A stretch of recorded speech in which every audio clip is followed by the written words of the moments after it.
Bonsoir tout le monde et bonsoir YouTube à nouveau, on ne se quitte plus. Et bienvenue à l'interview de la marraine de Spawn 2025. Il s'agit de Maudie, bravo. Super. Ça fait quoi de se faire applaudir? Elle est ravie d'être là. Super. Voilà.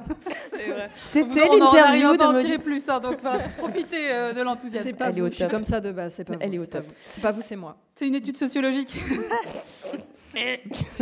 Alors Maudie, on va revenir sur qui tu es, ce que tu fais comme contenu sur Internet, parce qu'il y en a beaucoup, mine de rien, et c'est assez particulier. Et on va voir un peu comment tu gères tout ça dans ta vie, les jeux vidéo, la socio, les miettes de pain sur la table, tes petits TDAH. Alors, je voulais te poser comme première question, comment tu t'es lancé, la base, comment tu t'es lancé sur le contenu Internet global? Est-ce que c'était Twitch, la toute première manière dont tu as fait du contenu? Voilà, c'est quoi les débuts de Maudie? Les débuts, oui, moi c'est du live. Alors à l'époque, il y avait des web TV sur Dailymotion. Du coup, j'avais commencé sur une web TV Dailymotion qui s'appelait Nana Shore, où on faisait du League of Legends. Ouais. C'est dur à prononcer, je suis désolée, ça me coûte de vous dire ça. Je comprends. Mais non, c'était une expérience pour moi de prise de parole à l'oral pour me mettre à l'aise, parce que je rentrais à la fac et j'étais terrorisée d'avoir à faire des oraux. Et du coup, je m'étais dit que c'était un super exercice de juste jouer aux jeux vidéo en live et de juste voir le nombre de gens, mais de ne pas avoir à interagir avec eux, pas être obligé, quoi. Voilà. Il n'y avait pas cette notion d'interaction, c'était surtout la prise de parole, quoi. Ouais, en fait, c'était dur d'interagir parce que c'était une web TV. Enfin, pour l'époque, c'était incroyable. Il y avait une centaine de personnes, en fait, sur le live. On parle de quelle année, là? 2013. Okay. En 2013, sur Dailymotion, il y avait une centaine de personnes sur les lives, donc on se disait non mais 100 personnes, on ne pourra jamais parler à tout le monde. Donc il faut absolument meubler. Enfin, c'était plus comme de la radio. Enfin, on concevait plus comme de la radio. Après, il y avait des moments d'interaction, mais voilà, c'était pas forcément conçu pour. Et voilà, et pour moi, c'était surtout un moyen de garder mon loisir qui était le jeu vidéo en dehors des cours, de le cloisonner un peu parce que j'ai failli louper mes études à cause de Guild Wars 2. C'est un moment confidentiel. Voilà, j'amenais mon PC gaming pour jouer à Guild Wars dans les amphithéâtres. Je suis désolée pour les gens qui étaient assis à côté de moi, le ventilateur faisait du PC, c'était horrible. Mais voilà, mais donc du coup, ça m'a permis de cloisonner à des créneaux de stream sur la web TV. C'était le moment où je jouais aux jeux vidéo, je jouais avec la communauté, on faisait des game viewers, voilà. Des quoi? Des game avec les spectateurs. Ah, avec les vieux. Ah, pardon. Excuse-moi. Voilà. Est-ce qu'il y a eu des moments marquants qui t'ont donné envie de continuer ou pas du tout, peut-être? Est-ce qu'il y a eu des moments affreux? Non, en fait, ce qui est un peu difficile, ce qui était difficile à vivre, c'est que j'ai commencé avec une quinzaine d'autres créatrices qui ont disparu, en fait, qui ont toutes disparu à cause du harcèlement et à cause du fait aussi de la pression des chiffres, de se dire je gagne pas plus de viewers, donc ça veut dire que je suis nulle, etc. Voilà. Et moi, je pense que j'en avais rien à faire parce qu'en fait, quand je suis partie de la web TV, j'ai recommencé à streamer toute seule. J'avais 3 viewers et c'était pas grave parce que pour moi, c'était un moyen de juste continuer à jouer aux jeux vidéo. Et du coup, comme je le voyais comme un moyen de continuer de jouer aux jeux vidéo, c'était pas grave d'avoir personne. Mais je pense que beaucoup se disaient, c'est comme les vues sur YouTube. Tu te dis merde, ça sert à quoi que je fasse des vidéos si personne les voit? T'es focus sur le résultat. Moi, j'étais plus focus sur le moment que je passais en live. Donc c'était un support supplémentaire, quoi. Ouais. Oui, peut-être parce que ta motivation de départ était de toute façon pas forcément de faire de l'audience. Non, la motivation n'était pas du tout sur l'audience, mais après, je pense qu'on se retrouve souvent piégé dans le stream, même si la motivation, c'est pas l'audience.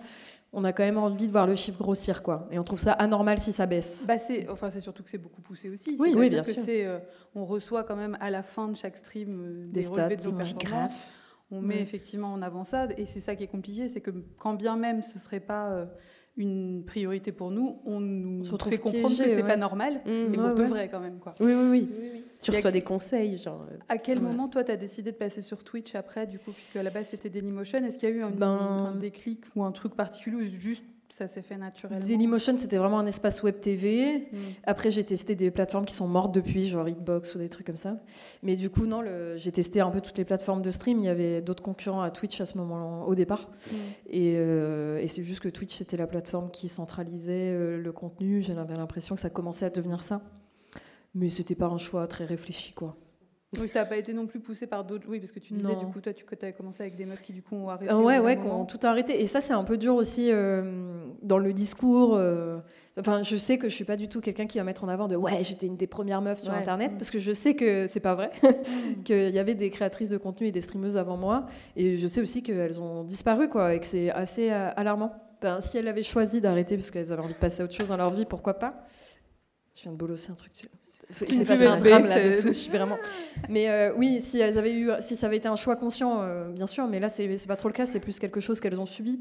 Donc voilà, donc moi c'est un discours qui me tend un peu, toutes ces discussions autour des premières femmes qui ont commencé, et je suis plus à se dire combien ont disparu pour qu'il y en ait très peu qui restent au final. Je sais pas si ça motive vraiment en plus, de l'ancienneté, la question de l'ancienneté, non, elle est vraiment pas pertinente. Ça motive personne à se lancer en plus, quoi. Oui, il y a un côté un peu, je sais pas comment on le traduit en français. Oui, voilà. Même, ouais. Je sais pas comment on le traduit en français, mais un côté où du temple. Voilà, on dit on est là, on était là avant, donc on est plus légitime. Moi, je me sens pas spécialement plus légitime. C'est le discours des survivants, quoi. Oui, c'est ça. Typique du. Oui, c'est vrai aussi. Oui, c'est que je pense que c'est des gens qui ont tellement galéré, qui ont envie de valoriser quand même le fait d'avoir tenu, mais c'est pour des raisons de trauma, en fait. Oui, c'est pas terrible. Après, tu peux dire le chiffre, et les gens, de toute façon, font le calcul par eux-mêmes. Oui, c'est ça. En général. On passe à la socio, parce que c'est quand même de ça qu'on va parler aussi aujourd'hui. T'es venue pour bosser, hein, ma grande. Tu es au travail, en fait. Tu es au travail, là. Parce que tu nous dis que tu as commencé, effectivement, pour combattre cette peur de la prise de parole et tout. Ouais. Et on voit maintenant, quand on voit ton contenu, qu'on est sur une prise de parole qui est quand même forte. C'est-à-dire que... ça beaucoup quand même tout le temps, mais donc on peut quand même saluer l'évolution entre, parce que une prise de parole en public c'est une chose, mais sur des sujets qui vont en plus clivants, qui vont forcément susciter des réactions. Comment ça s'est fait, toi? Parce que du coup, tu dis tu as commencé pour la prise de parole parce que tu es entrée à la fac de sociaux, du coup. À quel moment tu t'es dit que ton contenu allait parler de ça aussi? Est-ce que ça s'est fait naturellement ou est-ce que c'est vraiment une décision de ta part? C'est pas un format que j'ai construit. En fait, au moment où j'ai commencé à streamer, c'était vraiment qu'une plateforme de jeux vidéo. Il n'y avait pas ce truc de discuter avec les gens avant de lancer le jeu. Donc en fait, j'avais toujours le jeu. Enfin, dès que je lançais le stream, j'étais sur le jeu. Et du coup, c'était pas du tout conçu comme un espace de discussion comme c'est le cas aujourd'hui. Aujourd'hui, ça semble hyper banal. Le just chatting, ça. Oui, tout le monde pour les parle. gens qui ne sont pas familiers, mais c'est effectivement le format discussion de Twitch.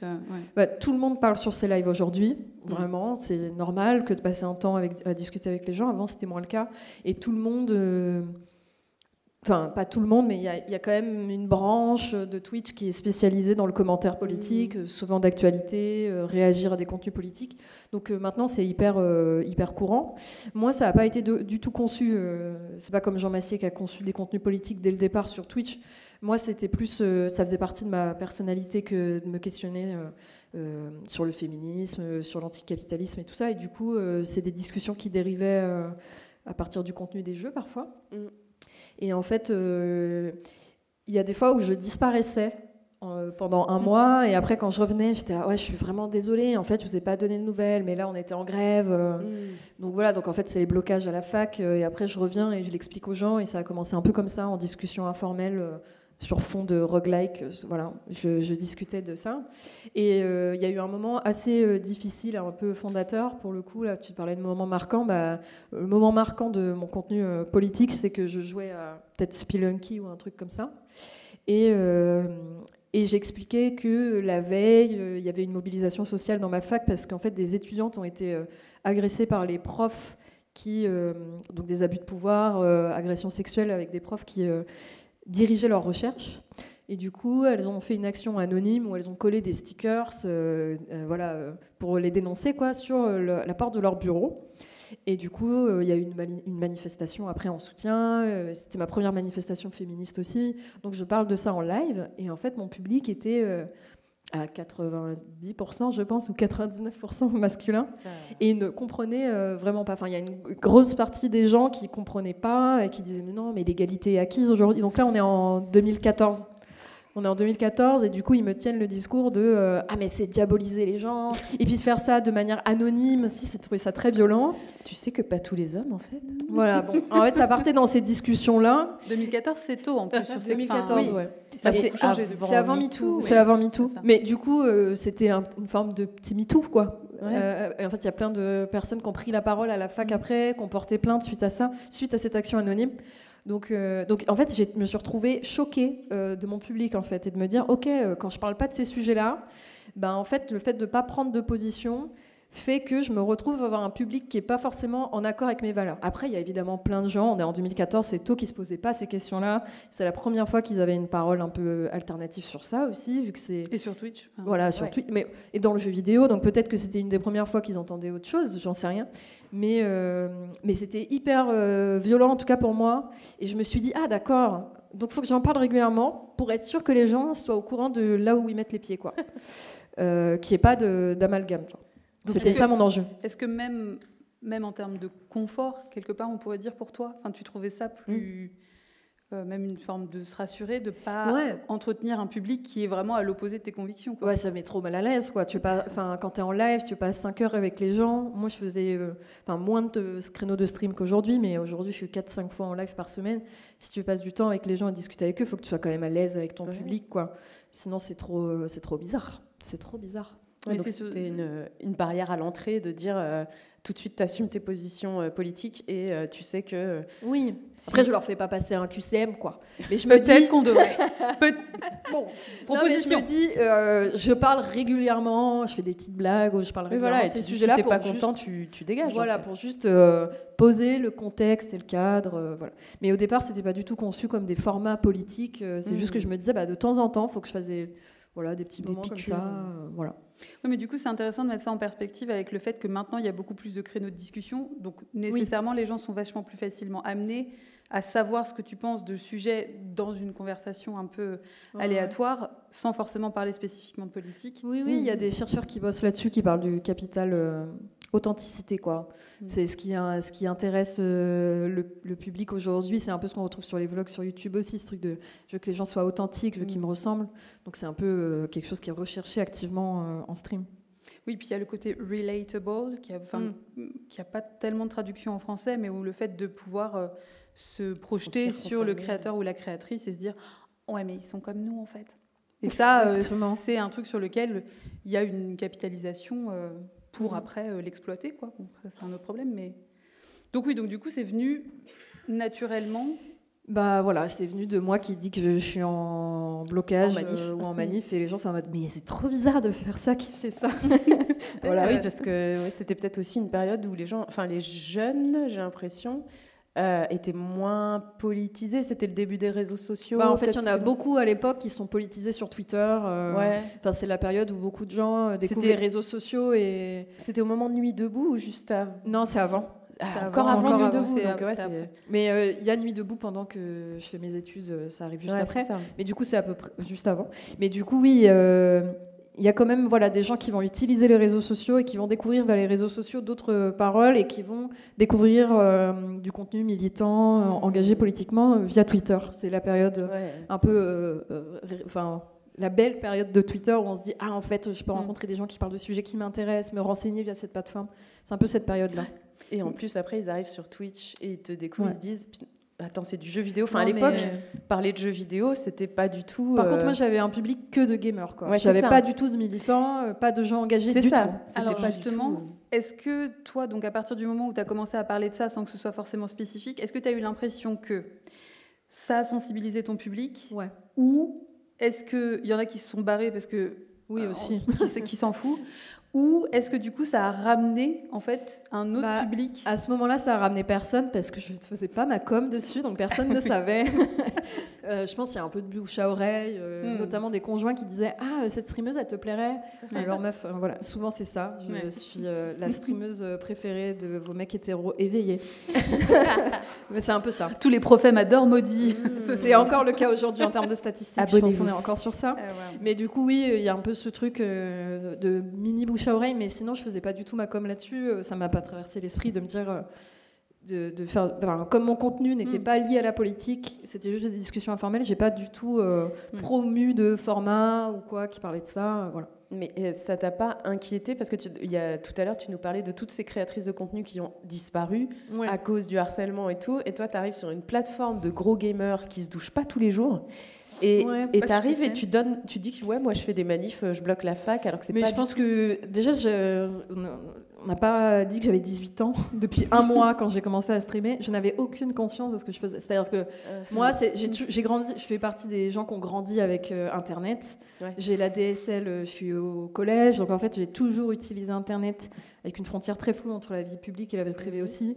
Et du coup je me rends pas compte que c'est potentiellement dangereux. Je me dis oui, le harcèlement, enfin bon, qu'est-ce que je m'en fous. Enfin j'avais pas conscience. Je me disais que là j'avais passé du temps à jouer des jeux vidéo avec des gens qui aimaient les mêmes jeux que moi et j'étais trop contente de ça, de pouvoir jouer à Binding of Isaac, enfin à des jeux indés comme ça. Donc je me concentrais juste là-dessus. Donc non, j'avais pas de crainte et la question politique m'amenait pas de crainte supplémentaire. Mais c'était assez parce que j'étais naïve, on peut le dire. Je pense que n'importe qui a commencé sur Internet, en vrai, on n'a pas notion des dangers. Il y en a beaucoup de streameuses qui ont dit qu'elles ont hésité pendant longtemps à lancer leur chaîne. Moi aussi. Hein. Voilà, parce qu'elles avaient peur de mettre leur visage, d'être identifiées, de se faire harceler. Moi, ça m'a jamais traversé l'esprit, ni même physiquement, ça m'a jamais traversé l'esprit. Mais je pense que c'était rétrospectivement une erreur, que j'aurais dû plus le penser en amont. Mais juste, j'avais vraiment... fin de 17 ans, début 18 ans, enfin, mais quand tu vois tous les contenus, parce que ça, moi je sais que j'ai commencé sur YouTube et notamment dans le YouTube beauté, et tu voyais des gamines de 12-13 ans qui filmaient chez elles, leur rue, leurs parents, voilà, et j'ai l'impression que, je pense qu'à partir du moment où on touche au monde du streaming et donc du coup du jeu vidéo, il y a peut-être une prise de conscience qui est plus forte, parce que fait de jouer en ligne et de savoir effectivement qu'il y a déjà de la violence, ça te fait conscientiser beaucoup plus tôt que si tu le streams, tu auras forcément les mêmes dynamiques et les mêmes choses qui vont s'accoler, quoi. Puis surtout, il y avait eu le Gamergate. Moi, je me souviens que... Moi, je savais pas que ça existait. Ouais, c'est ça, t'étais peut-être trop jeune. Inconsciente. Baby. Non, mais quand c'est sorti, quoi. Parce que moi, je me souviens que la chaîne Osmosis, on l'a pas faite tout de suite parce que... Enfin, je me suis dit, je parlerai pas de jeux vidéo toute seule sur Internet, c'est mort. D'accord, donc c'est pour ça que t'étais en duo. C'est pour ça que j'étais... c'est aussi pour ça que... Mais moi, toute seule, j'aurais jamais fait une chaîne toute seule de jeux vidéo. Parce que les gamers. Ok. Moi, je savais pas. Les gamers, je les avais toujours trouvés sympas. Bon, après, maintenant, rétrospectivement, quand j'y pense, il y avait des questions de pédocriminalité, d'abus dans les guildes dans lesquelles j'étais, dans les MMO, etc. Ouais. Mais en fait, moi, la manière dont je me suis construite en tant que joueuse, j'ai toujours joué avec des meufs aussi, de manière très mixte, dans des groupes très mixtes. Donc en fait, je n'avais pas du tout cette vision du gaming, c'est potentiellement toxique, dangereux, il y a des vagues de harcèlement. Je le vivais pas comme ça. T'as dodge the bullets dans tous les sens. Ouais, non, mais quand j'y repense, je me dis qu'effectivement, il y avait des cas de harcèlement dans les jeux en ligne auxquels je jouais qui m'ont fait arrêter certains jeux, comme Counter-Strike avec le fait d'être en chat vocal et d'avoir quelqu'un qui t'insulte parce que t'es une femme en permanence, tu peux pas, je continue à jouer, donc j'ai arrêté de jouer à ces jeux-là. Mais c'est juste que sur le moment, je conscientisais pas, quoi. Ouais, bien sûr. Voilà. Tu nous as dit aussi que t'as lancé ton format un peu en tâtonnant. À quel moment tu t'es dit, mais en fait, je vais continuer de faire ça, je vais structurer cette façon de parler. En fait, c'est nécessaire, peut-être, c'est quelque chose que tu t'es dit. Il faut cette parole-là sur Internet. Non, je me suis jamais dit ça. Je pense qu'il y a des gens qui se disent, il faut que mon contenu il existe ou quoi. Dans le sens où il manque, il y a un manque. Moi, j'ai jamais pris ça comme ça, mais je pense que parce que je viens de Twitch aussi, et du coup j'étais plus dans le bricolage de je peux tester ça en live parce que ça, comme c'est une fois en live, si ça n'existe plus après, c'est pas grave. Il y a un côté éphémère dans le live qui fait que c'est pas très grave. Tu peux expérimenter beaucoup plus de choses. Sur YouTube, je pense que j'aurais commencé sur YouTube, il faut quand même écrire, parler devant la caméra, monter. T'as plus d'implication. Tu te dis, il faut que je fasse un truc qui soit cool. En live, je me dis, si ça bide, personne n'aura vu, peut-être. Ou les gens qui étaient là à ce moment-là, par exemple, un live karaoké, enfin voilà, c'est pas grave. Ils vont pas te le rappeler non-stop. Tu te rappelles, c'était nul, hein. Refais pas ça. Ouais, voilà, si c'était nul, ils coupent le live en plein milieu, donc ils voient pas la suite. Donc je me dis, bon, c'est pas grave, on essaye. Et j'ai essayé plein de trucs, en fait, j'ai expérimenté plein de trucs comme ça. Et le format que je fais aujourd'hui, où je lis en gros des livres de sciences sociales en stream, il est arrivé de manière aléatoire, où je me disais, ouais, ça pourrait être cool de parler plus de sciences sociales, mais je savais pas comment, donc j'avais pas trop réfléchi. Et un jour, je lis un bouquin qui s'appelle La France invisible, où c'est des chercheurs et des journalistes qui reviennent sur des populations en France qui sont complètement marginalisées, invisibilisées, qu'on n'entend pas dans les médias. Et le premier article, il est sur les boulangers et qui tombent malades en respirant les farines et le sucre. Donc ils ont des problèmes aux dents, ils ont des problèmes aux poumons. Et j'étais, mais je savais pas, ça c'est fou. Et donc je me dis, c'était hyper bien écrit et synthétique dans le livre. Je me dis, plutôt que de le paraphraser, je vais leur lire le passage. Puis après, je me suis pas vraiment arrêtée. Je me suis dit, non, mais on se retrouve la semaine prochaine pour refaire ça. Ça fait depuis 2019 que je fais ça maintenant, toutes les semaines. Mais voilà, mais après, en fait, je travaille plus en fonction de ce qui me fait plaisir en live. Je construis quelque chose à partir de l'expérimentation. J'essaye des choses qui me font plaisir, puis après, je me dis, ça marche bien. Ça marche bien, pas en termes de viewers. Hein. Par contre, c'était un bide complet. Hein. En réaction, peut-être. Mais ouais, les réactions, les discussions avec le chat, je me disais, ça veut dire que ça vaut le coup pour les gens qui étaient là, donc je vais continuer. Par contre, vraiment, bide complet pendant des mois, je pense, c'est la lecture. Qui a envie d'entendre quelqu'un lire un livre à voix haute? C'est exactement ce que j'étais en train de me dire. À l'heure d'Internet, des vidéos et tout, du React, notamment, de React de vidéos, où on exagère ses réactions, nanana. Toi, tu arrives avec tes grosses lunettes. Je ne suis pas très agréable à entendre lire parce que je crie quand même. Enfin, tu vois, je me dis, à la limite, si j'avais envie d'entendre du contenu lecture, j'entendrais quelqu'un qui a une voix calme, c'est ça. Un peu, voilà, je suis là, je suis détendue, j'écoute. Non, moi, c'est vraiment à chaque fois quasiment des sujets horribles. Oui, c'est énervant. Souffrance au travail, etc. Et en plus, je suis énervée, je crie. T'es énervant, c'est énervant, wow. T'es énervé. Ça raconte des histoires affreuses. Tout le monde réelles. passe un mauvais moment, quoi. Et ça marche. En général. Non, mais en fait, c'est vraiment ce truc de. Je pense que je suis moi-même, quoi. Je vais pas. Voilà. C'est mon truc de lire des sciences sociales de base. Je me dis, c'est cool de le partager aux gens. Et ce que j'ai réfléchi après dans le format, c'est que je me suis dit, je prends des livres. Donc en fait, je prends des livres que moi j'ai pas lus avant, donc je les découvre avec les gens. Donc ça c'est cool parce qu'on est un peu dans la même posture où on sait pas où on s'embarque. Donc ça évite un peu le côté court et tout ça. Ouais. Le seul truc c'est que moi j'ai 5 ans d'études en sociologie politique, donc j'ai le background pour comprendre ce qu'il y a écrit et après on en réfléchit ensemble, on tire des liens ensemble. Mais du coup, voilà, c'est agréable juste pour ça, je pense, de passer du temps à décortiquer, à prendre les fils. Puis il y a beaucoup de gens qui témoignent aussi. On a fait un cycle de lecture sur l'anorexie, il y a beaucoup de gens qui ont témoigné. Les pompiers, il y avait des gens qui témoignaient. Enfin, c'est trop bien. C'est trop bien parce qu'il y a des personnes concernées qui peuvent prendre la parole comme ça. Alors après, c'est restreint. Enfin, c'est pas du tout horizontal, bien sûr. C'est des témoignages dans un chat, mais je trouve qu'il y a un côté ah ouais, là, on parle de moi. Enfin, on a regardé un docu sur France Télécom. Les gens étaient mais moi, ma famille a travaillé à France Télécom. Et il y a un truc un peu de on parle de nous, on parle de sujets qui nous intéressent. J'avoue, c'est satisfaisant à faire pour ça. Mais par contre, ça marchait pas du tout au départ et je suis très contente de ne pas faire des formats en fonction de s'ils marchent ou pas. Je trouve que c'est important, ça. C'est très important parce que en fait, y a beaucoup de choses que j'ai expérimentées qui marchent pas. Tu te dis pas ça va être un format en fonction de quoi. Ouais, c'est ça. Voilà, mais en fait, le truc, c'est que tu permets de faire des choses qui, toi, font sens pour toi, font sens pour les gens qui regardent. Et maintenant, les live lectures, ça m'apporte plus de vues que le reste de mon contenu. Ouais. Donc au final, c'était aussi, je l'avais pas pensé comme ça, mais au final, ça a permis d'identifier ma chaîne aussi et d'avoir conscience que là, il y a quelque chose un peu en décalage avec les formats habituels aussi. Et je court-circuite un peu le truc pour retomber un peu à Maudie The Origins, mais pourquoi, toi, tu t'es tournée vers la socio en tant qu'étude ? Ah ouais. Parce que peut-être que c'est une vaste histoire, mais je trouve que c'est important parce que là, on en parle sur comment c'est arrivé dans ton contenu, mais comment c'est arrivé dans ta vie et quelle importance ça a pour toi aussi, quoi. Il n'y a personne qui a fait d'études. Non, mais c'est compliqué, je ne sais jamais prendre le truc. Il n'y a personne qui a fait d'études dans ma famille, donc je ne me suis jamais dit je vais faire d'études. Moi, je ne pensais même pas avoir un bac général. Donc j'étais vraiment en train de me projeter en disant à la fin du collège, il faut que j'aille dans un lycée professionnel. Donc je cherchais des perspectives comme ça. Et dans un lycée professionnel, on m'a dit non, parce que tu vas te faire exploiter par les patrons. Vraiment, c'est ce qu'on m'a dit. Des gens qui témoignaient de leur apprentissage et qui disaient que c'était très dur et qu'elles se faisaient exploiter. Et qui m'ont dit, en fait, ne fais pas ça, tu peux faire des formations après le bac, donc va plutôt faire le bac et tout. Du coup, c'est comme ça que je me suis retrouvée en lycée général et j'ai pris option SES, sciences économiques et sociales, parce que ça sonnait bien, SES.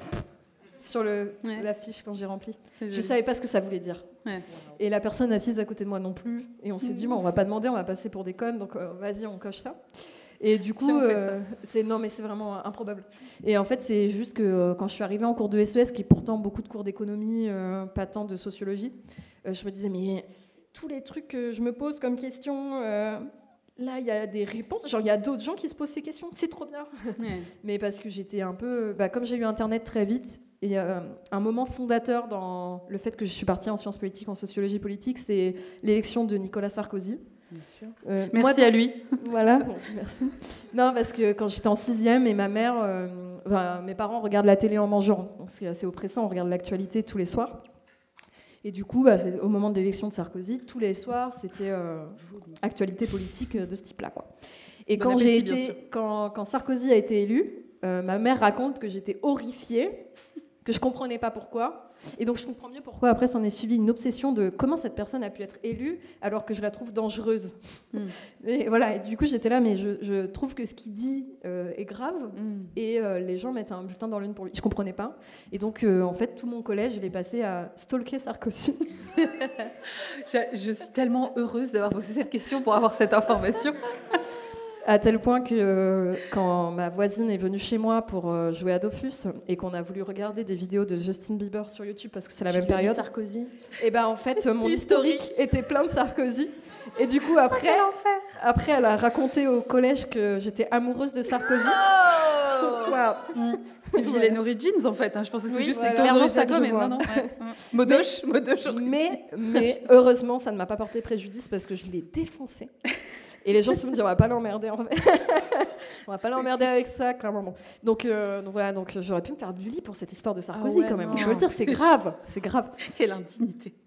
Mais ça m'a toujours questionné ce truc des élections, de la démocratie représentative. Je me disais, mais en fait, c'est pas une démocratie. Plus j'avançais, plus je creusais. Tu vois, je me disais, c'est pas démocratique, ça m'inquiète.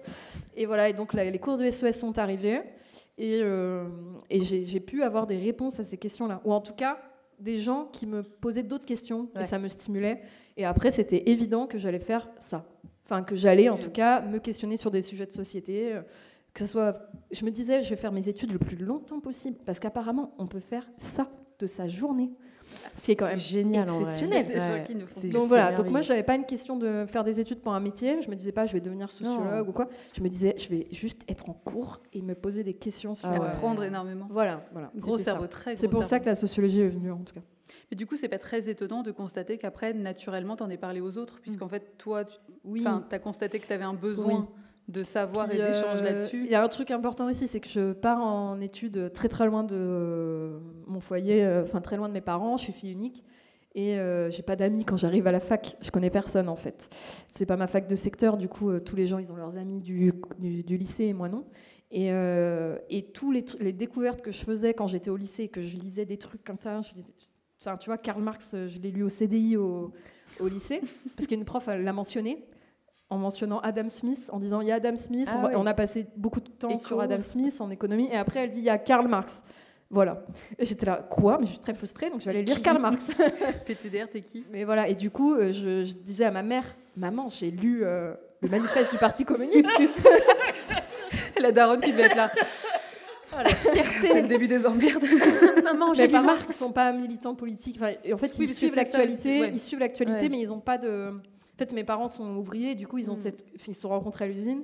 Du coup, pour eux, ils savent ce que c'est que l'exploitation, ils savent ce que c'est que le patronat. Donc, en fait, il y a une grille de lecture politique comme ça, mais pas...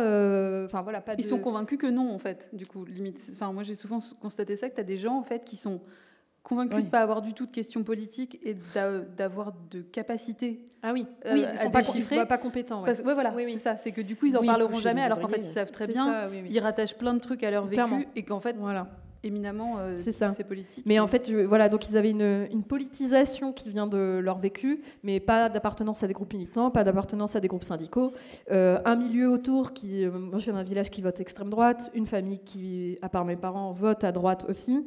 Et donc, en fait, ils sont un peu à la marge. Mais du coup, je venais avec ma mère et je lui disais, voilà, j'ai lu Karl Marx, et je lui expliquais. Et donc, j'ai passé tout mon lycée à créer une relation très importante avec ma mère grâce à ça, de parler de ces sujets-là, qu'elle me dise, mais je sais. Enfin, en fait, moi, j'ai travaillé, donc je comprends ce que tu m'apprends rien, tu vois. Mais du coup, c'était hyper cool et satisfaisant, et ça m'a permis aussi de pas avoir ce regard de ah ouais, donc moi je fais des études, donc je sais, parce que je me rends bien compte que les gens sont lucides sur leurs conditions de vie, ou quand ils le sont pas, c'est qu'ils subissent aussi du management, ou qu'ils finissent par adhérer à l'idée de méritocratie. Enfin, en fait, ça a amené toutes ces discussions-là, c'était trop cool.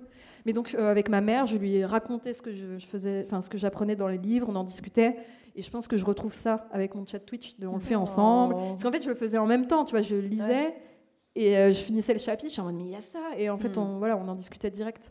Stylé. Il y a transmission, quoi. Voilà. Effectivement. Voilà. Ma mère me manquait, c'est pour ça que j'ai parlé en chat Twitch. C'est ça la vérité. Ça va trop loin. Je mets un stop. Est-ce que Marx te manque aussi? Non, Marx, maman. Enfin bref. C'est presque freudien, mais dans l'autre sens. Néanmoins, Maudie, aujourd'hui en 2025, tu ne fais pas que du live. Tu n'es pas que sur Twitch. Tu as beaucoup développé ton activité, notamment pour des médias indépendants. Voilà. Blast. Et du coup, comment ça s'est passé, cette ouverture des possibles? Moi, j'avais essayé de faire... je m'étais dit, ouais, c'est trop cool de faire de la recherche, mais la plupart des travaux de recherche, il n'y a pas d'argent, puis ils ne sont pas accessibles en ligne après. Je me disais, il y a plein de chercheurs, on ne sait pas ce qu'ils font. Donc, je me disais, comment je peux faire des formats de recherche sur YouTube? Donc, j'avais testé un truc avec une vidéo pour montrer la portée politique des mèmes. C'est pareil, quand tu dis aujourd'hui la portée politique des mèmes, bah, c'est évident. Il y a des gens qui font des campagnes électorales en se basant sur la création de mèmes, mais... moi, j'avais l'impression que c'était en mode waouh, j'ai découvert un truc de ouf, il faut que j'en parle aux gens. Voilà. Et donc, j'avais fait une vidéo là-dessus qui était un format de 52 minutes sur les mêmes. Et je m'étais dit, bah, c'est trop bien les formats YouTube écrits, longs, parce qu'il ne se passe pas la même chose qu'en live. En live, j'étais pas renseignée sur les sujets, on creuse ensemble. Là, je peux avoir vraiment fait beaucoup de recherches et le donner à voir. Mais je suis toujours en train d'évoluer sur qu'est-ce que je pourrais faire sur ma chaîne YouTube. C'est pas encore... voilà, je vivote par rapport à tout ça. Mais cette vidéo sur les mèmes, qui s'appelle Phénomène politique. Je suis pas très drôle, malheureusement, mais on fait ce qu'on peut en titrant. Non, mais c'est bien. Mais je m'étais dit, bah, ça peut être cool de réfléchir à ces questions-là, de penser à un format. Donc j'ai conçu quand même un truc que j'aimerais pouvoir refaire, mais ça demande beaucoup de temps, d'énergie, et voilà. Et je sais plus où je vais avec ça. Et après Blast, on va pas se mentir, c'est qu'il fallait quelqu'un qui remplace Usul. J'ai des lunettes, les cheveux longs et un peu mal coiffés. Bon, maintenant je vais pas me faire une moustache non plus, faut pas abuser, mais voilà, il fallait un remplaçant à Usul qui trouvait que le format des portraits, donc qui est un format où on revenait sur une personnalité politique et on montrait comment son parcours avait un impact sur la vie politique actuelle encore aujourd'hui. Donc c'était un format de vulgarisation politique, mais historique aussi, et des gens qui n'étaient plus dans la vie politique à ce moment-là. Et ben en fait, Usul trouvait que c'était beaucoup de travail de recherche et tout ça, et avait envie d'arrêter de faire rhinocéros. Et donc Host avait envie de continuer parce que lui, ça lui plaisait, et il cherchait quelqu'un pour remplacer Usul. Voilà. Et moi, j'avais jamais fait de vidéo YouTube, donc, en tout cas, en équipe, j'avais juste fait une vidéo toute seule, voilà, qui était longue, et j'avais galéré. Donc, je m'étais dit, ouais, mais comment je vais faire? J'ai eu une passation, on a passé beaucoup de temps à me former. Et je suis pas encore, j'ai pas juste repris, quoi. J'ai vu les derniers épisodes où Usul était encore à l'écriture, j'étais là derrière, du coup... C'était à ta demande ou ça a été un truc qui a été discuté? Non, c'était naturel de leur côté de faire une passation. C'est bien, c'est cool. Et du coup, ils m'ont formé à ça. Et après, là, je suis encore un peu fébrile dans l'écriture. Je suis beaucoup plus lente que Host pour écrire un épisode, parce que pour écrire un épisode qui fait 20 minutes, on a une semaine vraiment réfléchi, on réfléchit au sujet, on fait des recherches, une semaine d'écriture et un bout d'autre semaine, une mi-semaine pour faire la relecture et après le tournage. Et la dernière semaine, ça part au montage. Du coup, en fait, c'est très resserré, on fait ça chaque mois, donc en fait, on travaille quasiment tout le temps dessus. Et du coup, il faut aller vite, quoi. Il faut aller vite, notamment dans la phase d'écriture. Et je ne suis pas encore hyper rodée, quoi. Enfin, c'est hyper dur d'écrire vite pour un format YouTube et pour un format en dialogue en plus. Ouais. Pour un format où en plus il peut y avoir des retours un peu exigeants. Enfin, je sais que tu prends le temps de temps en temps de lire les commentaires qu'il peut y avoir. Tout, oui, je lis tout. Il y a 800 commentaires par vidéo, ce qui est trop bien.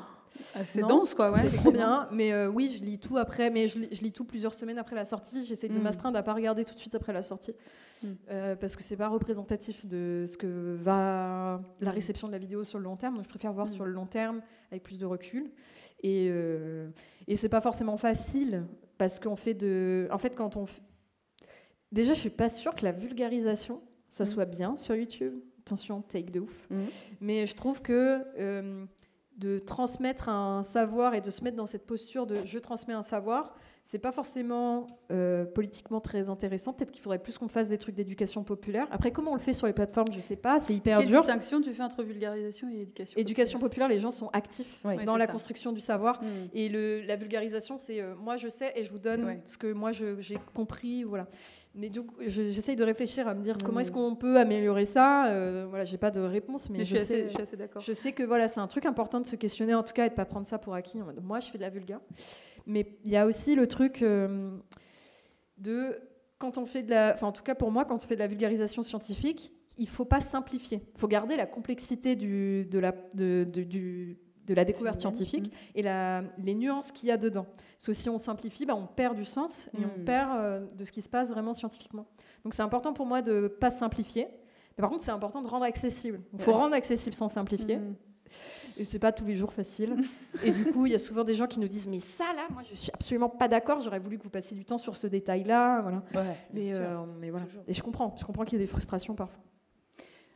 Parmi l'éventail de métiers que tu fais, tu es aussi sur une émission qui s'appelle Jour de Play pour Arte. Jamais entendu. Ah ouais. Je sais pas ce que c'est. Je connais pas du tout. Et ça me fait poser cette question où là tu parles de jeux vidéo et ça m'a fait poser cette question de mais c'est quoi ton métier aujourd'hui ? T'es streameuse, t'es journaliste politique, journaliste sociaux, intervieweuse jeux vidéo, prof. C'est quoi ? J'ai arrêté les cours d'ailleurs. C'est quoi ton CV ? Non, mais en fait, je suis trop contente parce qu'à côté de mes études, je me suis mise à streamer et aujourd'hui, je peux faire les deux. Je peux continuer ce que je faisais pendant mes études et continuer à streamer. Les deux coexistent et c'est trop bien. J'aimerais faire plus de ponts entre jeux vidéo et sciences sociales parce que souvent, je fais les sciences sociales puis à côté, je fais le jeu vidéo. J'aimerais bien plus croiser les deux, entremêler tout ça. Jour de Play, c'est un super moyen de faire ça.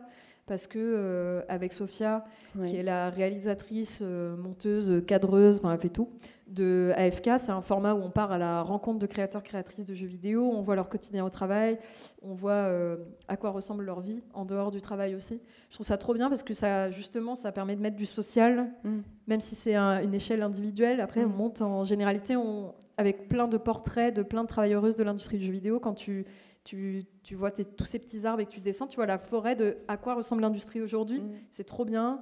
Et ça permet d'avoir une grille de lecture qui est plus sociologique après, sur le rapport au travail, sur ce que c'est qu'être dans cette industrie.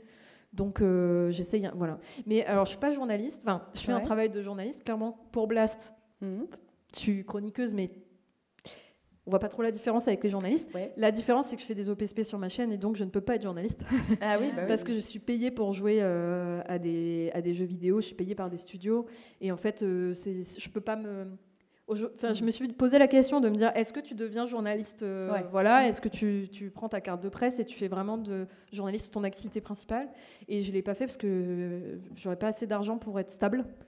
Et du coup, j'essaye de cloisonner les deux. Quand je fais du jeu vidéo, je fais de l'entertainment, c'est fun, c'est marrant, je me fais payer, mais je ne ferai pas sponsoriser sur du contenu. Oui, bien sûr. Voilà, sur trop saltimbanque pour le journalisme. Voilà. Alors, force à tous les journalistes, juste du coup, parce que c'est très précaire comme métier. Voilà. Conclusion, je n'y vais pas parce que c'est trop précaire. Il y a quand même une question, tu l'as évoquée vite fait tout à l'heure, et je pense que c'est assez important d'en parler aussi. Tu disais que tu ne faisais pas de react, en gros, à chaud à l'actualité politique. Ah oui. Est-ce que tu peux nous expliquer pourquoi ? Je l'ai fait un peu malgré moi à certaines périodes parce que c'était...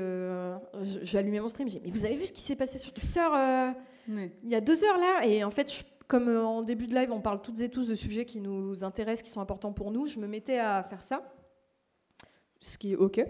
Mais en fait, je me rendais compte que les gens accordaient une place particulière à ma parole en disant « Elle, c'est une scientifique, en vrai. » Ok. Elle est légitime, donc ça veut dire que son avis, c'est le vrai. Voilà, c'est forcément pertinent, c'est forcément le vrai truc à comprendre de cette situation. Et il y a aussi des gens, quand je parlais d'autre chose, que je faisais autre chose, qui disaient « Elle a donné son avis sur ça parce que ça m'intéresse. » Et en fait, je voyais que les gens, ils venaient chercher ça. Parce que souvent... C'est plus facile pour eux de se dire cette personne, je l'apprécie, j'apprécie ses valeurs. En général, je suis en éducation avec elle. Donc, si on doit penser quelque chose sur ça, je vais plutôt me ranger de son côté. Et je me rendais compte que c'était pas la démarche qu'il fallait avoir. Je préfère ouvrir un peu une boîte à outils, montrer les outils aux gens en mode regarde les classes sociales. C'est un peu le marteau, quoi. Genre là, il est là. Et les classes sociales, c'est ça. Ça fonctionne comme ça. Fais-en ce que tu veux. Fais-en ce que tu veux, mais c'est là. Voilà. Mais du coup, c'est plus ce truc de donner des outils aux gens qui puissent s'en saisir pour eux-mêmes se faire leur avis, leur grille de lecture politique. Et voilà, il y a plein de... Enfin, moi, je sais que le féminisme, ça a été super pour ça. Il y a plein de courants féministes. Il n'y a pas un féminisme, mais du coup, de voir tous ces outils, de me dire « Ah, tiens, ça marche plutôt bien sur ça, ça me plaît, je comprends, ça met en relation avec mon vécu. » Du coup, voilà, j'essaye de penser des outils. Et le problème de réagir à chaud à l'actualité, c'est que souvent, ça ne permettait pas ça. Ça donnait juste l'avis que moi j'avais. Et les gens se disaient « Ça doit être le truc à penser sur le sujet. » Et ça ne les aidait pas, eux, à penser le sujet. Donc, j'essaye d'être un peu en décalage. Après, ce n'est pas spécialement facile. Voilà, c'est pas facile. Non, mais je pense que c'est une forme de responsabilisation de son audience aussi et de compréhension en fait et de dialogue avec la façon dont les gens réagissent et reçoivent ce que tu dis et de dire ok, mais là non en fait. Oui, mais ça crée vite un rapport de pouvoir avec eux aussi dans la situation où tu leur donnes à voir ce qu'il faut penser sur le sujet. Ça crée vite oui, mais c'est ce que je dis, c'est que le fait de toi ne pas le faire, c'est... Moi, je trouve que c'est une forme de respect de l'audience parce que tu leur dis en gros là, vous êtes un peu en train naturellement parce que l'idée c'est pas de reprocher non plus, je pense à l'audience de faire ça parce que c'est humain en fait de se dire juste oui, elle pense comme j'aime bien en général. Mais en fait, c'est vraiment le truc de ils n'ont pas le temps de suivre l'actualité parce qu'il y a trop de sujets, donc ils se disent ok, qu'est-ce qu'il faut retenir sur ça. Et puis ça me fait trop du bien d'entendre parler de quelqu'un qui pense comme moi. Et un truc, ce besoin d'être ensemble. Et ce que je comprends tout à fait, mais du coup je laisse les autres faire. Je suis c'est trop dur pour moi. Non, mais je pense que c'est aussi important de valoriser auprès des gens, de dire là manifestement vous avez envie d'entendre des gens qui parlent comme vous, peut-être rapprochez-vous d'assauts locales ou de trucs comme ça parce que ça arrive plus facilement. Et si vous le faites sur des gens sur internet, c'est quand même plus compliqué quoi. C'est ça. Puis toi, c'est ton ressenti n'est pas valeur absolue, inchangeable, immuable. Non, clairement pas. Donc, se méfier aussi, ne pas habituer ta communauté à faire ce genre d'exercice sur toi. Je pense que t'y gagnes. Hein. C'est clair. Oui. Est-ce qu'on passe aux questions ou est-ce qu'on a une question? Enfin, il est déjà une question sur YouTube. Je rappelle YouTube que vous pouvez poser des questions dans le chat. Vous êtes lus, valorisés et peut-être quelque part un peu aimés. Donc n'hésitez pas. Profitez-en. On ne sait pas trop, mais ça. Alors la question de YouTube. Alors du coup, première question sur YouTube, c'était quand tu parlais de toutes les streameuses qui ont arrêté suite à des affaires de harcèlement. Et du coup, toi, quelles sont les bonnes choses qui t'ont poussé à rester ? Elle est dégueulasse. les bonnes choses. À l'époque, en tout cas, je pense que c'était très dans mon usage. C'était pas trop ce qui se passait sur Internet. C'était mon usage. C'était positif de prendre un temps pour jouer aux jeux vidéo et d'avoir un moment où j'étais pas stressée par mes études. Je pensais vraiment à autre chose. Je trouve que quand tu joues à un jeu tout seul ou que tu regardes un film tout seul, tu as ton cerveau qui peut encore tourner en toile de fond en se disant « là, je suis pas en train de travailler ». Et en stream, y a moins ça parce que tu es concentré sur le chat, tu as trop de tâches. Tu es trop en train de faire trop de choses pour culpabiliser. Du coup, point positif, grâce au stream, je ne culpabilisais pas de pas travailler. Voilà. Tu avais l'impression de travailler quand même, quoi. C'est une belle... Que c'était pas inutile. Moi, j'ai jamais voulu que ça... Non, mais c'est même pas question que ce soit pas inutile, c'est... Au moins, ça m'occupe l'esprit, quoi. Ah oui, dans ce sens-là. Ouais. Mais moi, j'ai jamais vu Twitch comme un travail, donc... Et pourtant... Oui, non, je suis d'accord que ça en est un, il faut le valoriser, etc. Mais j'ai du mal à le voir comme ça. Du coup, ça me permet de me détendre aussi en stream, quoi. Est-ce qu'il y a des questions dans la salle, là ? Le micro vole, le micro stagne. Le micro, donnez-lui de l'amour aussi. En attendant, je voulais te demander, est-ce que Est-ce que tu as des idées futures, tu as des projets, de nouveaux formats, des trucs comme ça? Ouais. La meuf, elle souffle, quoi. Non, mais oui, il y a des trucs. Après, il y a des trucs, je promets, et je le fais jamais. Voilà, comme tout le monde sur Internet. Tout le monde, ouais. Oui, ça, c'est global. Dans la vraie vie aussi. Hein. Oui. Du coup, voilà. Donc, non, j'essaie de pas me rajouter j'ai des idées, mais j'essaie de pas me rajouter des choses. Je pense que c'est important. Et puis...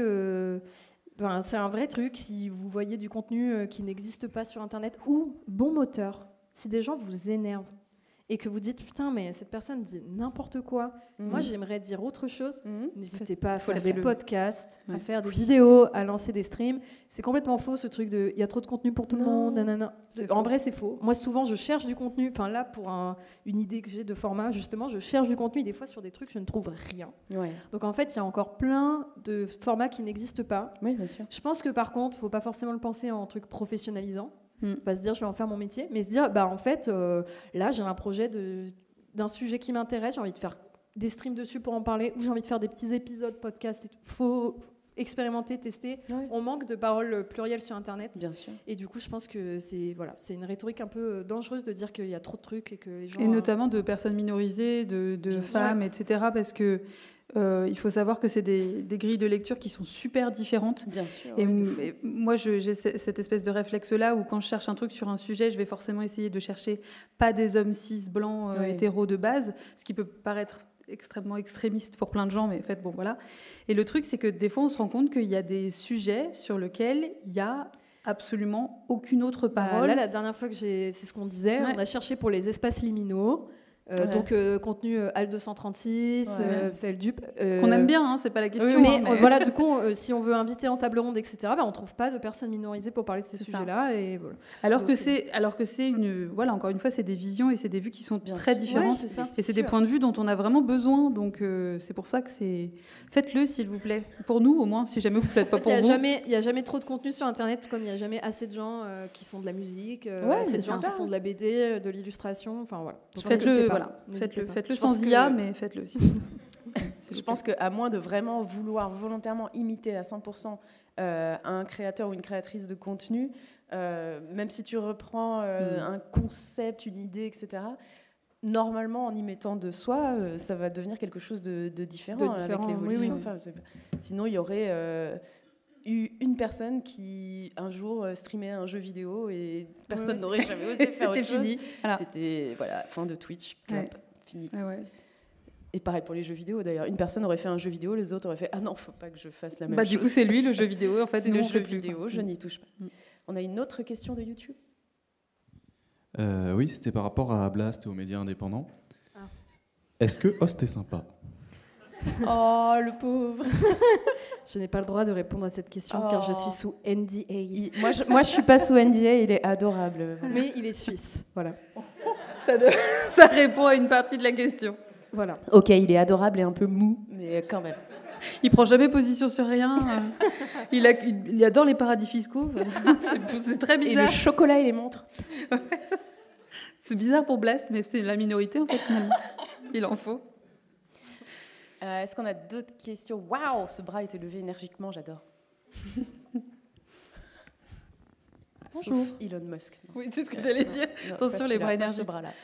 Quel conseil donneriez-vous à une femme qui veut se lancer dans le podcast?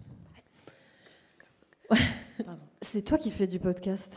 Quel conseil aurais-tu? Comment elle ne veut pas répondre à la question? En vrai, il faut y aller. Tu peux bien s'entourer de personnes aussi, à moins que tu veuilles faire un podcast toute seule. Et le matos se loue si tu n'as pas d'argent. Le matos peut se louer assez facilement. Enfin, après, ça dépend où tu habites. Et trouver un endroit assez fermé et inviter un maximum de personnes minorisées. C'est fou comme les autres ont des choses super intéressantes à dire. Ça me flingue à chaque fois. À chaque fois qu'on fait un épisode de Mangue Meuf, je suis toujours surprise de ce que les personnes qui sont là ont à dire. On tourne jamais en rond, il y a toujours de la conversation, donc faut y aller. Et s'il y a contrainte budgétaire, ça se loue, ça s'achète sur le bon coin. Trouver un lieu un peu cosy pour que tout le monde soit bien, et puis let's go, quoi. Et puis c'est pas grave si c'est nul, ça se supprime. Enfin, bien sûr. En fait, faut mieux, faut pas se dire on a préparé des chroniques ou on a préparé un sujet et puis en finale on a tourné puis c'est nul puis il y a eu des problèmes de son. Bah c'est pas grave, t'essayes, t'expérimentes. Je parle pas de toi, t'inquiète pas. Si c'est dégueulasse, c'est pas grave. Non mais en fait c'est sûr que si vous allez faire un podcast, il va y avoir un épisode où il y aura des gros problèmes de son. C'est sûr que si vous faites un podcast, il y a un problème, vous allez perdre des fichiers à un moment dans le montage. Je sais pas. Vous aurez pas branché le micro. C'est pas grave en fait. Ça s'apprend. En fait. Ça s'apprend et puis le sujet, même si l'épisode il était pas bien, il est pas gâché. Vous pourrez le reprendre après plein d'autres sujets. Il y a une nécessité impérieuse, je trouve, que ce soit sur les podcasts, sur les vidéos, sur les streams, peu importe. Il y a une nécessité impérieuse de revenir à du bricolage, en fait. C'est pas grave que le truc ne soit pas hyper léché, hyper professionnel. En fait, le problème, c'est qu'avec les développements de ces plateformes, je trouve, et du matos qui est quand même plus accessible maintenant, on s'attend forcément à un truc hyper pro, il n'y a pas de bavure et rien du tout. Non, il existe des gens, j'en fais partie, qui aiment bien les trucs un peu crado. C'est pas grave, en fait, que le truc soit pas dans sa forme finale. On débute toutes et tous, quelque part. Il faut accepter ça, il faut montrer quand on galère aussi. Là, je parle aussi plus en termes de création, de dessin ou de choses comme ça. Je trouve que là, on arrive... Enfin, moi, en tout cas, personnellement, j'arrive à saturation des trucs tout le temps parfaits. J'ai envie d'avoir une vision du fait que les gens apprennent de gens qui se disent « ça, je sais pas faire et je vais apprendre à le faire et j'ai quand même envie de le faire et j'ai pas envie d'attendre d'être pro et que ce soit top pour le montrer aux gens. » En fait, on est humain, on apprend, on fait des trucs. Donc, vraiment, faites-le, même si c'est encore un peu brinque-ballant, c'est pas grave, quoi. Puis après, pour le podcast, ce que les gens aiment bien, c'est les discussions un peu informelles entre amis. Du coup, vous stressez pas avec l'écriture d'un truc parfait. Vous pouvez avoir des bullet points, des tirets, des idées que vous voulez lancer. Mais c'est cool que ça parte un peu dans tous les sens. Je vois beaucoup de gens dans les podcasts dire « Ah non, là, on a perdu le fil, qu'est-ce qu'on était en train de dire ?» On a digressé. Et en fait, les gens aiment trop ça. Mais c'est ça qui est le plus intéressant, limite. Parce que c'est là que les personnes sont les plus authentiques. Tu parlais d'authenticité sur Twitch et sur Internet. Authentique. Et après, c'est comme tout, c'est de la pratique. En fait, plus vous allez faire d'épisodes, plus vous allez faire de vidéos, plus vous allez tester, mieux ça va être. Et plus vous allez avoir des liens avec les gens à qui vous faites les choses. Du coup, c'est vraiment la répétition, l'entraînement. Et vous attirez un public qui, du coup, est plus cool aussi. C'est-à-dire que d'emblée, c'est des gens qui vous suivent, qui vous voient évoluer, qui aiment ce que vous faites et votre démarche plus que forcément, nécessairement, uniquement le produit fini. Donc ça, je pense que c'est important, le fait de mettre en lien ce qu'on fait et la façon dont on le fait, à qui ça va ramener comme public. Ça, je pense que juste le dernier conseil, je pense qu'on a toujours peur d'être ridicule. On est ridicule à nos yeux, mais rarement aux yeux des autres. Je trouve. Jamais autant aux yeux des autres. Voilà. Et du coup, le regard critique est très dur. On le vit plus nous par rapport à notre travail ou à nos essais, que les autres. Et la réception, elle est souvent plutôt agréable et bonne. Et du coup, je pense à Alice Rage. Qui fait un podcast qui s'appelle Onomatopée, où c'est quand même deux meufs sur un lit qui pètent en parlant de tout et rien. Onomatopée, voilà. Oui, c'est ça. Et du coup, je me dis, tout est possible, en fait. Voilà. Believe, c'est ce qu'il faut. C'est très, très chouette. J'espère que ça répond à la question. On a peut-être le temps pour une dernière question, histoire de ne pas finir sur un prout, quoi. Bon, à moins que... Justement, en parlant de digression, tout à l'heure, vous parliez de la fac, vous avez dit... que vous avez déménagé, quelque chose comme ça, vous n'avez personne dans votre milieu là-bas. Mais ensuite, vous êtes directement retourné sur le lycée, vous avez parlé de Karl Marx et de votre mère, et du coup, j'ai pas eu le fin mot de l'histoire sur la fac. Non, la fin de l'histoire à la fac, c'est que j'avais pas d'amis jusqu'à la fin de ma licence, voilà. Tu veux plus de détails là-dessus? Retourner le couteau dans la plaie un peu plus. Après, j'ai redéménagé pour le master et voilà. Mais en fait, non, je pense que le contenu live m'a permis d'avoir un espace divertissement, voilà. Et social un peu? Et social pas trop. Hein. Non, pas trop. Aujourd'hui, oui, il y a des gens que j'ai connus sur les réseaux qui sont devenus mes amis, mes potes, mais à l'époque pas trop, bizarrement. Après, c'était peut-être parce qu'il y avait moins de gens. Enfin, j'étais quand même très jeune, quoi. Des streameuses de 18 ans, il n'y en avait pas beaucoup. Et heureusement, c'est très bien, c'est une bonne nouvelle. Merci beaucoup à tous et toutes d'avoir suivi cette interview. Merci Maudie pour ton travail incroyable. Merci à vous, c'était trop bien. Maudie, marraine de cette journée Spawn. Ouais, mon travail c'était de faire la com. J'espère que vous avez bien foudé sur les réseaux. Voilà. C'était super. Merci à vous. On va terminer cette journée, de cet après-midi de conférence. Oui. J'en profite pour remercier les personnes qui ont signé tout l'après-midi et le matin aussi d'ailleurs. Toute la journée. Toute la journée, nos échanges. Il s'agit de Sandrine, Julie et Florine de Trilogue. Merci beaucoup d'avoir été là. Vous pouvez les applaudir. C'était incroyable. Tous les ans.